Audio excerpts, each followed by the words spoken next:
of the hour. Welcome back. Thom Hartmann here with you. Here it is. This David Rosenbaum writing for the New York Times in 1985.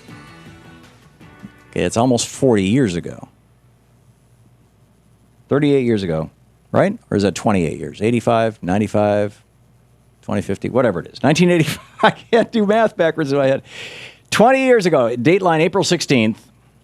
The headline, 20 years later, the Great Society flourishes. So we're talking about something that happened in 1965, which is well over 50 years ago, I think. Oh, wait a minute. It would be 50 years.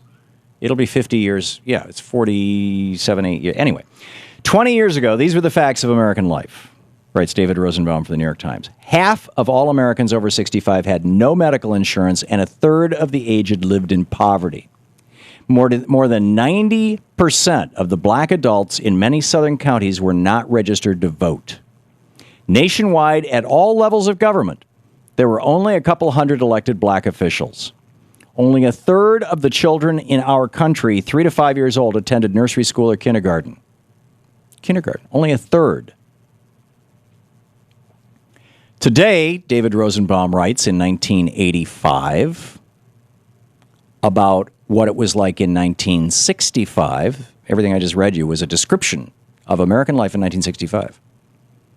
Today, most Americans would find these situations unacceptable, and indeed they have been reversed in large part because of laws enacted in 1965, the high watermark of Lyndon Johnson's drive for what he called the Great Society.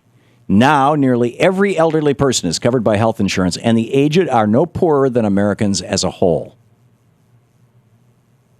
Wow. In 1985, elderly people had the same level of wealth as the average American.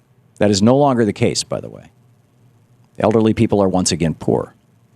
Blacks vote at about the same rate as whites, and nearly 6,000 blacks hold elective office. A large majority of small children attend preschool programs and kindergarten. And then he goes on to say, President Reagan has often spoken about what he views as the excesses of the Great Society. His administration has cut the rate of growth of some of the Great Society measures. This was 1985. Reagan was cutting away, but he notes that LBJ, the president's party, had a 2-to-1 majority in both houses of Congress. Johnson called it the greatest outpouring of creative legislation in the history of the nation, and, writes the New York Times, an assessment that at that time was not viewed as hyperbolic. Here are the milestones in the law.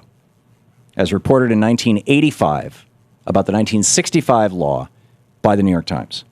Medicare, providing health insurance for the elderly. Medicaid, paying for health care for the poor. The first federal aid to local public schools. First time we helped out local public schools. It used to be if you lived in a poor district, you had a lousy school. First federal aid to public schools. The first broad-based federal scholarships and loans for college students. First.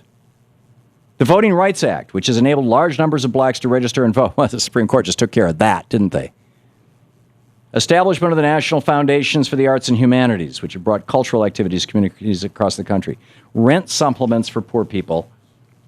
Highway beautification. Grants, loans, and training programs for doctors and other health professionals, and special development assistance for Appalachia. And then in 1985, speaking about the people who opposed, the Republicans who opposed the Great Society back in 1965, David Rosenbaum, writing in 1985 in the New York Times, says, the fears expressed by the Republicans and Southern Democrats in Congress who voted against these measures were not borne out. Hardly anyone would assert today, for instance, that Medicare and Medicaid led to socialized medicine, or that federal aid to education resulted in government domination of local schools. Loans and grants were made available to middle-income college students for the first time. Perhaps most important, Social Security retirement benefits were set to rise automatically with the rate of inflation in 1965. And then he gets into how now Reagan's going to try and take all this stuff apart, Reagan and the Republicans. He says some of the peripheral Great Society programs President Reagan wants to abolish this year have worked so well in his administration's view that they're no longer needed. For example, there is now a surplus rather than a shortage of doctors and dentists in the country, and the Reagan administration argues the government no longer needs to subsidize the training of healthcare professionals.